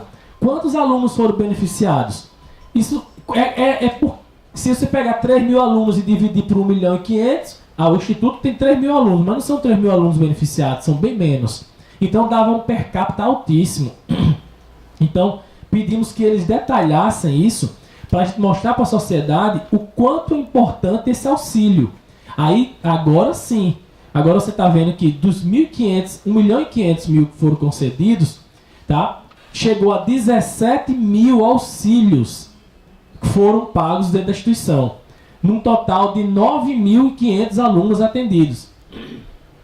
Porque tem aluno que recebe mais de um auxílio, tá? Então, foram 8.900 auxílios de alimentação, 575 auxílios moradia, 752 auxílios transportes. Então, 17.000 auxílios concedidos em menos de um ano. Ou seja, isso aí foi na relação do trimestre. Tá? Isso aqui estava até o segundo trimestre de 2017. O segundo trimestre de 2017. Tá? Então, 17.000 auxílios concedidos para 9.500 alunos. Certo? Então é praticamente 3 vezes o número de alunos que a instituição tem. A instituição tem um total de 3.000 alunos. Então, são a quantidade de alunos que ele beneficiou. Isso é um rodízio, tá? Os alunos eles podem estar hoje na lista de assistência e amanhã não está mais. Então ele pode entrar e sair, entrar e sair. Então, se ele entrou, ele contabiliza. Então, atendemos 9.500 alunos até aquela data. Capacitação com gasto de servidores. Então, anualmente é fixado um valor para a instituição fomentar a capacitação do servidor público, para o servidor não ficar estagnado. Então ele se reciclar, se aperfeiçoar e também progredir na carreira e não ficar obsoleto, certo? Então anualmente tem um orçamento para isso, certo? Só que esse orçamento ele também tem que ser acompanhado. Por exemplo, quantos servidores foram capacitados? Eu não sei se você se lembra, mas o valor é 600.000. Essa instituição tinha 600.000 para gastar com capacitação, investir em pessoal. Só que algumas perguntas a gente precisava saber. Quantos servidores foram capacitados? Isso é importante para quê? para a instituição definir se eu faço um curso em company ou eu mando um servidor para fora ser capacitado. Tá? Quantos técnicos foram capacitados ou quantos docentes? Que são as duas categorias que tinha dentro da casa. Quanto tempo de retorno esses servidores trouxeram? Quanto de retorno? Tá? Se eu capacitei um docente, quantos alunos foram beneficiados? Porque às vezes a gente vê assim, eu vou pagar um mestrado para um servidor.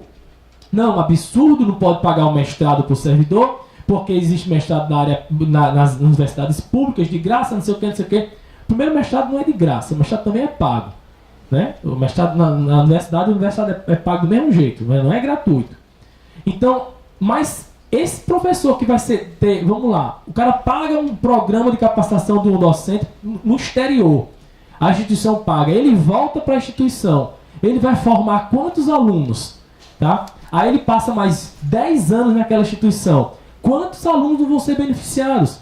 Será que esse investimento dessa instituição não vale a pena? Mandar um professor para fora, ele recebe uma capacitação, volta e forma não sei quantos alunos? Então, esse é o estudo que tem que ser feito. Agora não, eu vou capacitar fulano, mas fulano se aposenta amanhã. Então, eu vou mandar fulano para fora para fazer um curso lá, um pós-doutorado, passar 3 anos fora, para quando ele chegar ele se aposentar, ele vai formar quantos alunos? Tá? Então, servidores foram formados. Eu posso, por exemplo, tem órgão que não tem um recurso para mandar, para contratar uma turma em company. Uma turma de um instrutor em company custaria 30 mil reais. Não tenho recurso para isso. Mas eu posso fazer o seguinte, eu tenho 5 mil. Eu vou mandar um servidor para tal local, você vai ser capacitado e volta como multiplicador e vai repassar gente dentro da turma, na sua instituição. Então eu faço um processo interno, veja aquele servidor que tem um perfil de multiplicador, para ele capacitar e formar turmas de multiplicação. Então isso só é possível na hora que eu puder saber quantos servidores... toda essa informação, ela é interessante, esses questionamentos é interessante, para eu saber como eu vou gerir e definir as políticas de gestão de pessoas dentro da minha instituição. Quer dizer, um relatório contábil de propósito geral, um relatório altamente técnico, ele está aqui auxiliando, também tem um papel de auxílio na decisão de gestão de pessoas, tá? De como esses recursos vão ser aplicados. Necessidade de recursos financeiros. Então, também é abordado no relatório. A gente lembra aqui que a gente falou que não tem uma regra. Eu posso abordar o que me convir, né? O que der na telha, como se diz. Agora, ele tem que trazer, tem que ser coisas relevantes. Necessidade de recursos financeiros, por quê? Porque a instituição é uma instituição altamente dependente do Tesouro Nacional. Então, às vezes os fornecedores, os estudantes, ficavam questionando, por que no recurso não chegou? Por que o dinheiro não chegou? Por que não tem dinheiro? Então, eles precisavam entender como funciona isso daí. Então, algumas coisas não são pagas na instituição por falta de repasse financeiro. Então, aqui trazia numa tabelinha simples e numa chamada logo. A instituição terminou o segundo trimestre precisando de 1,8 milhões. Ou seja, 1.800.000 era o déficit de caixa que a instituição tinha. A instituição estava em julho de 2017, a instituição estava devendo 1.800.000. Então tinha 1.800.000 de fornecedores batendo na porta da instituição e a gente sem nenhuma prata. Porque é uma coisa que adianta ir lá bater panela, quebrar os carros da instituição, dizer que vai cortar a energia, fazer confusão. Não adianta fazer nada lá, porque a gestão não tem gerência sobre esse número. Esse número vem de repasse exclusivamente do Tesouro Nacional. Tá? Então, se o Tesouro não repassa, a instituição não podia fazer nada. Certo? Então, tem que saber o que cobrar. Então, isso foi negociado negociava-se com as empresas de energia elétrica, por exemplo, está atrasado. A concessionária, vou desligar a universidade. Tá, mano, você vai desligar a universidade, você está penalizando apenas a sociedade. Porque nós não temos culpa em relação a isso. Então, às vezes, até numa conversa, a concessionária acaba compreendendo o papel e não desligando. Tá? Mas mostrando a realidade aqui, como é que ficou a situação da instituição. Contratos. Então, outro ponto que era interessante trazer, a situação dos contratos. Foram ressaltados todos os contratos que a instituição tinha. Lembra lá no começo que eu falei que uma das missões, digamos assim, dos objetivos era trazer a realidade patrimonial para a realidade tentar equiparar, né, deixar igual a realidade contábil da instituição para a realidade patrimonial, ou seja, o que existe na instituição ser o que está registrado nos demonstrativos. E nós tínhamos uma realidade muito diferente nos contratos. A gente tinha aqui uma realidade de 5 milhões de contratos registrados, onde o que está aqui não espelha uma realidade e o que está acontecendo no mundo verdadeiro não estava registrado na contabilidade. E o que é que isso impacta? Impacta que eu tenho obrigações aqui que não são mais exigíveis. E as verdadeiras obrigações não estavam registradas.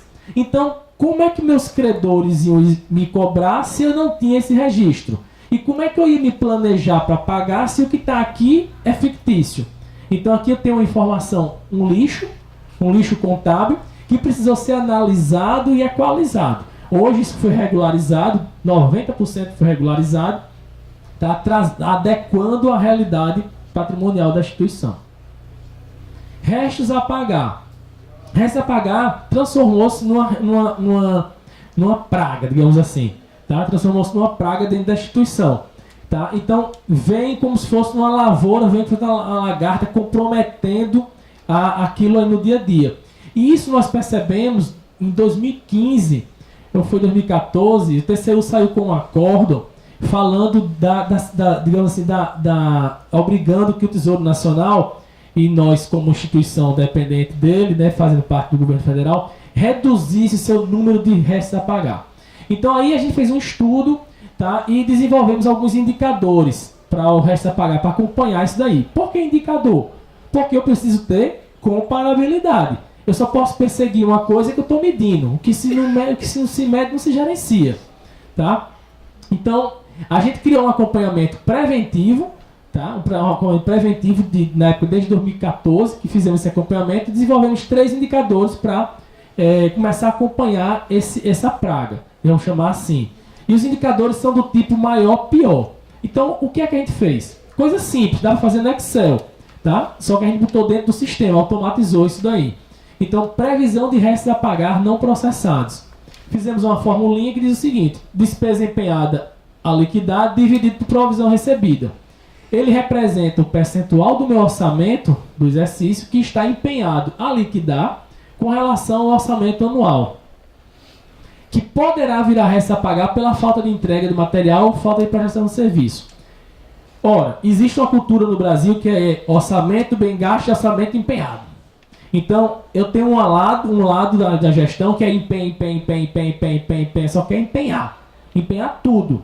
Chegou, empenha. Então, se tudo que está empenhado hoje, então nós estamos em 8 de março, é só fazer o seguinte raciocínio. 8 de março. Se o ano hoje fosse 31 de dezembro, se o ano terminasse hoje, quanto dos seus empenhos virariam resto a pagar? Isso que ele faz isso. Essa é a conta. Se o ano terminar hoje, tudo que está empenhado vai virar resto a pagar. Se tudo está virando resto a pagar, dividido pelo que eu já recebi, então o que você recebeu do orçamento hoje? Ah, já empenhei tudo. Não tem nada disponível. Empenhei tudo. Então, se o ano terminar hoje, vai virar resto a pagar? Tudo vai virar resto a pagar. Certo? Então, ou seja, você vai levar para o ano seguinte uma dívida. E você tem o dinheiro, você escreveu hoje, você tem o financeiro para virar resto a pagar? A maioria não tem. Certo? Então, você está incorrendo aí numa responsabilidade seríssima. Então, o monitoramento disso é o quê? Empenhou uma área específica para cobrar, tá? A parte de logística. Olha, fornecedor, o empenho já foi feito. Tu vai entregar mesmo? Entregou. Tu vai entregar quando? Chegou a nota. Vou liquidar. Então, fazer o acompanhamento desse empenho. Ah, deu 30, 60 dias, 90 dias o cara não entregou. Não quero mais esse negócio, não. Cancela o empenho, notifica o fornecedor, pune. Então, fazer uma gestão na logística de materiais mesmo. Fazer uma gestão de materiais. A área responsável cuidar do material que foi comprado. Eu brinco até dizendo o seguinte: quem é que compra coisa aqui na internet? Todo mundo já comprou alguma vez. E quando vocês compram, vocês não ficam monitorando? Será que já despachou? Será que já chegou? Cadê o rastreador? Será que já está perto? Já está longe? Todo dia o cara fica olhando. Então, por que a gente não olha o do governo? Porque o comprador, o interessado pelo produto, não olha todo dia se o produto dele está para chegar. Eu já vi casos de órgãos que chegou dezenas de produtos, ficou lá, para que essa geladeira? Sei não, comprado tá aí, não sei para que não. Pronto. E ficou lá no almoxarifado porque quem pediu esqueceu que pediu, certo? Quem chegou não se lembrava mais. Então já teve também, havia órgãos que chegou, manda entregar, foi fulano, manda entregar, fulano não sabia nem que tinha pedido uma geladeira. O cara trabalhava numa sala menor, com 2x2 a salinha, pediu uma geladeira porque acho que estava longe o gelágua, pediu para comprar uma geladeira, manda entregar na sala dele. Não, rapaz, essa geladeira não vai caber aqui não. Problema teu, você não pediu? Agora eu vou ter que entregar aqui no almoxarifado que não dá para ficar. Você não pediu uma geladeira, bota e se vira, fica uma geladeira aí. Então, a gente compra muito na administração pública por comprar, né? Então, pelo menos monitorar nessa fase ainda de monitorar as compras aqui. O comprometimento do recurso financeiro. Consequentemente, se você empenha, a gente já viu aqui que vai comprometer o recurso financeiro. Então a gente fez o seguinte cálculo.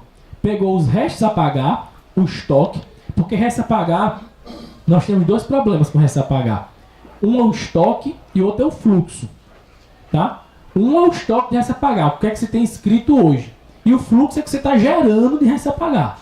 Tá? Então eu peguei aqui o resto a pagar, dividido pelo restos a pagar mais o empenhos a liquidar. Então ele vai representar o quê? O percentual de IRP sobre tudo que tem a pagar no exercício. Então, de tudo que eu tenho a pagar, certo? De tudo que eu tenho para pagar, o valor que ele está influenciando no meu recurso financeiro. Vamos dar uma aceleradazinha aqui. Impacto no orçamento do exercício futuro. O mesmo cálculo, tá? Eu tenho aqui um cálculo que vou um outro indicador que vai pegar as despesas liquidadas sobre o orçamento. Ou seja, hoje o que é que o meu mês a pagar está influenciando no mês que vem, ou no ano que vem, tá? Para poder já me projetar para o exercício seguinte. Aí ele vem tudo num gráfico bem direitinho explicando para o ordenador. Eu tenho as diárias por finalidade, por exemplo, outro recorte do relatório, explicando cada área, tá, que usou essas diárias, certo? Eu tenho a área de pesquisa, de extensão, que foi trazido para dentro do relatório com alguns questionamentos, tá? Inclusive recomendações de como é que esses recursos estavam sendo aplicados, exigindo prestação de contas, mostrando cada área aqui, o que cada área gastou, e exigindo que a área apresentasse essas prestações de contas. Tá? E até o encerramento do exercício, ninguém tinha prestado contas, ninguém tinha informado com o que foi gasto os projetos de pesquisa e extensão daquela unidade. Então a gente chegou aqui numa transparência seletiva, digamos assim. Chegamos ao ponto que a informação deixou de ser interessante porque a gestão queria dar transparência apenas para os atos que lhe convenia, que era interessante para ela. Certo? Então, o relatório foi literalmente paralisado, nós soltamos uma nota de esclarecimento e paramos o relatório por falta de matéria-prima. Ou seja, a grande dificuldade se transformou o obstáculo de arranjar informação para a transparência, porque a gestão parou de fornecer informações para a contabilidade. De uma forma geral, pessoal, não tem mais espaço para amadorismo na gestão pública, tá? Então a gente precisa ter profissionais realmente capacitados, gestores interessados, tá? A profissionalização desses gestores para poder a gente conseguir ter realmente bons resultados na administração pública. Então, outro ponto que eu ia abordar aqui, vou tentar passar rapidinho aqui com vocês, é o poder de compra no setor público. O que foi isso? Tá? Todo esse trabalho que a gente fez no IFPB, ele culminou nesse relatório. Ou seja, o TCU identificou nas páginas da internet lá do IFPB o material desses RCPG e começou a trabalhar numa metodologia específica de combate à fraude e corrupção. Esse material foi entregue, tá? Eu vou dar uma passada nele para a gente adiantar aqui o carro do andar da hora, mas vai estar publicado hoje, até hoje à noite, está publicado lá no blog, toda essa historinha desse material, a história desse material aí, tá certo? Desse relatório que vai criar uma nova metodologia de auditoria para todos os entes da federação, Estado, município e União. Tá? Então, a corrupção hoje está em todos os setores da República. Então, foi isso que motivou uma nova metodologia para combater, tá, a fraude e a corrupção em nosso país. Eu vou dar uma adiantada aqui, certo? Para a gente encerrar. Todo o conteúdo do material vai estar disponível hoje no blog. Lá mais tarde vocês podem acessar, que o artigo está lá, certo? Quem quiser ter acesso aos RCPGs, é só entrar na página do IFPB, digitar RCPG, ou então no próprio Google ir lá e digitar RCPG, vai aparecer a páginazinha do IFPB, você vai lá e faz a busca, certo? Relatórios contábeis de propósito geral. Então você vai ter aqui, ó, 15, 16, 17. Mas claro, 15, 16 não existe nem RCPG ainda. Exatamente.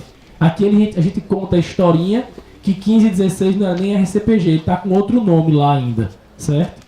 E você vai ter outras ferramentas que a gente botou para dentro da página da contabilidade do IFPB. Aqui é só você bater uma foto aí que você já vai direto lá para o link, tá? O link do relatório. Então toda vez que você entra por esse link, você contabiliza para a gente um acesso, um download do material. Já cai direto no download.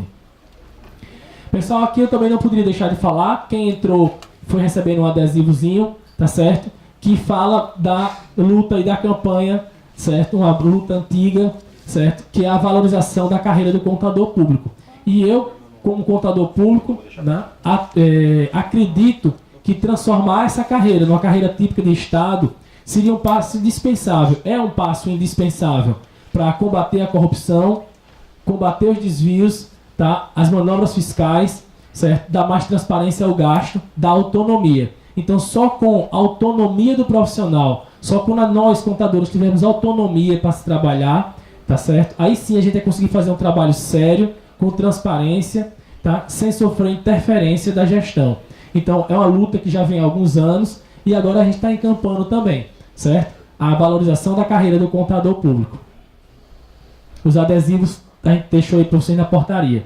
Pessoal, tudo isso, tá, só é possível se a gente começar, né? Realmente precisa um pouquinho de fé para acreditar que as coisas têm condições de ser mudadas, tá? Então, se a gente não tiver fé, a gente não acreditar, não começa a partir da gente, não sai nunca, tá? Coragem, certo? Coragem para poder a gente fazer e enfrentar esses desafios que a gente tem todos os dias.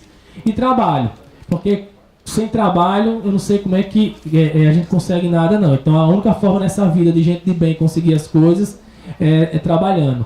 Então essas são as 3 palavrinhas assim que eu trago para vocês, tá? Fica aí de mensagem e muito obrigado, e eu estou à disposição aí de vocês aí para alguma pergunta e nossos canais aqui, tá? Pode mandar por e-mail, telefone, WhatsApp, entrar lá no site, certo?